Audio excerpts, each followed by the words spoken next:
We have great news from Bali. It is now official, signed, sealed and delivered. The borders are open with no restrictions or horrible protocols, so we can officially finally say, welcome back to Bali.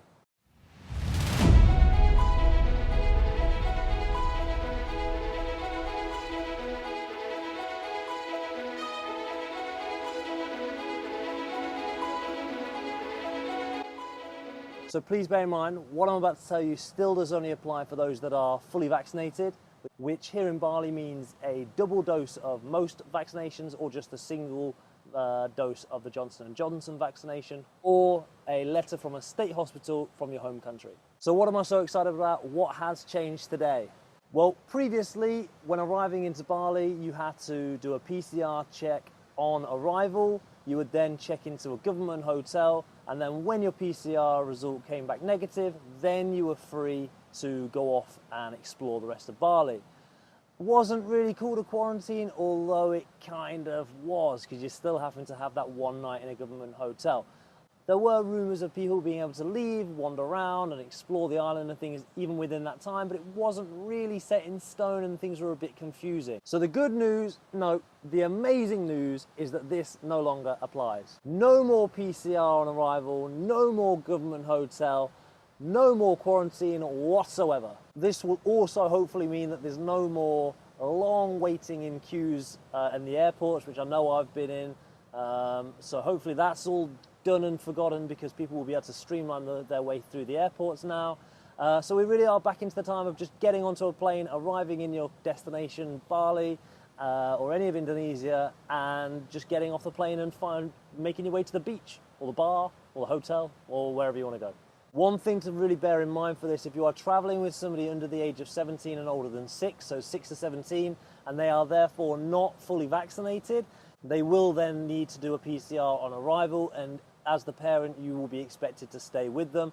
So what do you need to travel to Bali today? You will still need to do a PCR test before departure. That's the Indonesian government's way of just making sure that you are fit to travel, you are going to come here and hopefully not have the virus and therefore not spread it, and you're seen as a safe traveller so that you don't have to go through the lengthy protocols here in Indonesia.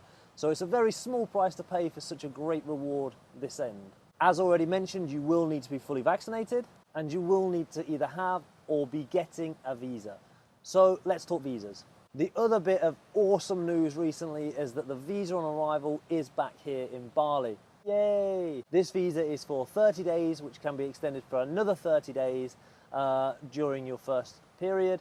And the cost is about $35 for the first 30, and then another $35 for the second 30.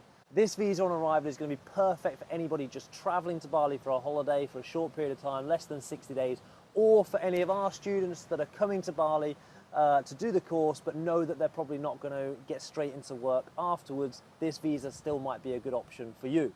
The reason that I say it might not be for everybody is because this visa on arrival, the critical detail is that it cannot be converted to any other visa whilst you're here in Bali. So therefore, in order to obtain the correct visa, the working visa, the KITAS, you would then need to do a border run, leave the country whilst your application's in the critical process part, and then come back in once your visa has been approved.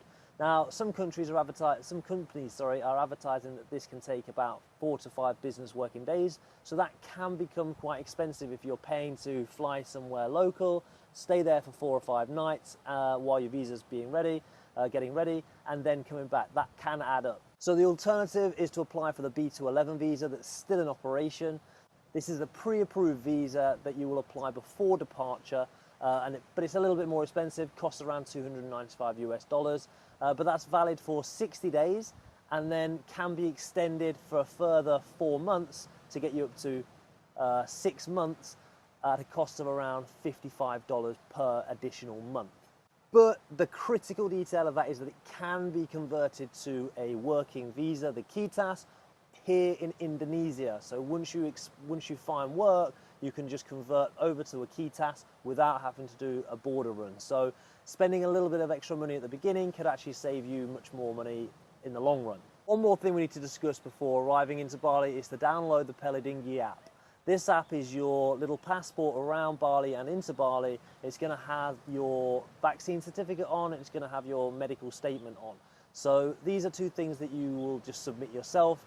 So before arriving into Bali, before even sort of booking your flights, it's well worth downloading the application. I'm going to put a link in the description below to how you can download that application and fill in all the details, fill in your medical survey. That's going to be your little statement of your medical state. And then upload your certificate, and that'll take maybe 3 or 4 days to be approved, and then you're good to go. That's going to be your sort of passport around and into Bali. Once you're here, you're going to use it to get into things like the mall, the cinemas, and things like that. But don't worry, if you're coming onto our course, we will do that with you in the application process. Okay, the last thing to mention is where can you fly from to arrive directly into Bali? Well, Singapore has direct flights and has the most direct flights into Bali every single day. So that's probably your best shot to try and navigate your journey through Singapore. Australia, you have some options as well, flying direct from Sydney, from Melbourne. But the best bet for everybody else is to fly through Singapore. That's going to have the most options for you in terms of arriving direct into Bali. So that's it, guys. Super exciting news, short and sweet, but I wanted to share everything with you. Bali's officially open. No more PCR tests when you arrive. Just get off the plane and enjoy Bali.